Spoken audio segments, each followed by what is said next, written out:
Hello everyone and welcome to Games, Comics and Crafts. In this video I'll be looking at G.I. Joe issue 3. Okay, so this is the third issue of G.I. Joe. First of all, I like the little Energin Universe Marvel style thing at the top here. Very, very cool. 3 issues in. For some reason every single issue I believe has been a Baroness cover. Can't think why that would possibly be. But yeah, so we have here, is it Clutch? Again, terrible names.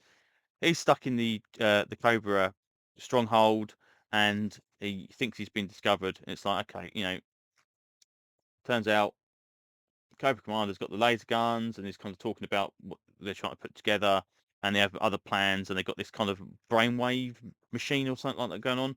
And as he's talking, it's like they line everybody up that's there, and it's like, right, okay, there's definitely a infiltrator in here. I can sense it, and it turns out it's this guy who's one of the scientists, and he is a snake person from Cobra La. And yeah, Cobra Commander doesn't think much of that. Opens up the floor in classic Bond style bad guy and chucks him into a big pile of snakes, which is cool. Now, the G.I. Joe part is quite annoying. Duke and this guy are knocking the crap out of each other, and it's like, Duke, you're supposed to be the leader. Show some bloody decorum, for Christ's sake. The idea you're just knocking the crap out of another teammate is utterly ridiculous.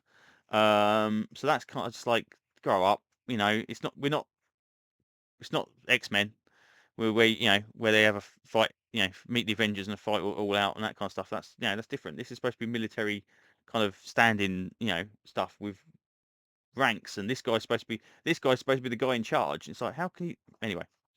So he's had enough of it, which makes sense. It basically says, right, this needs to be looked at. They've got the laser weapon, but they'd rather destroy it than it go through. They mentioned Cobra, which is the first mention of Cobra, and it turns out that there is a professor who's called, and I cannot remember what his name is now. Monev, Dr. Monev, and it's like, oh, it's called Dr. Venom because his name's backwards. It's like, again, don't know if that's a character or not.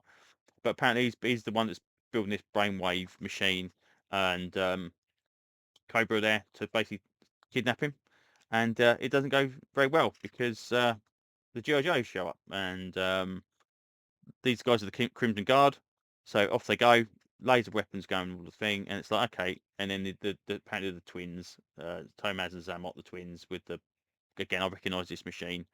So obviously now we know that the twins have been integrated into Cobra. We knew that Mars had been through via Destro, and there was kind of like a non-aggression pact between the two of them. But we also know that the twins are definitely part of it. The Crimson Guard are part of it, and all this kind of stuff as well.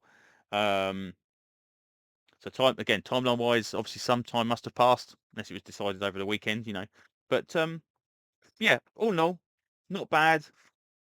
I just don't see the point of having Duke attacking one of his own members. It just seems really, really weird. And it's like, you don't seem very stable to be a leader of a military unit when you've got a disagreement with someone. All you can do is throw him around the room for 2 issues. It just seems crazy. But yeah, good stuff. The artwork I'm liking. It's a little bit loose, a little bit heavy in the dark, kind of the dark blacks, and there's not a lot of definition on some characters. But all in all, it's pretty decent. So yeah, definitely bearable. So there you go. Pretty much all I can say about this one. But another good addition to the Energin Universe. Apparently we've just announced a. Oh no, sorry, wrong G.I. Joes. They've announced G.I. Joe Secret Missions, but I believe that is for the other G.I. Joe series. I thought it was for this series. But they need to do that for this series, I think, because I think that's the way to do it. Rather than having mini-series, I think little one-shots, maybe to introduce a couple of extra characters in there, like backstories and all this kind of stuff, like they did with the original G.I. Joe stuff. I've been reading the G.I. Joe compendium from that was all the Marvel stuff, and they had like, little files of the characters and a one-issue story to introduce, you know, Bazooka or whatever, rock and roll or whatever would be pretty cool.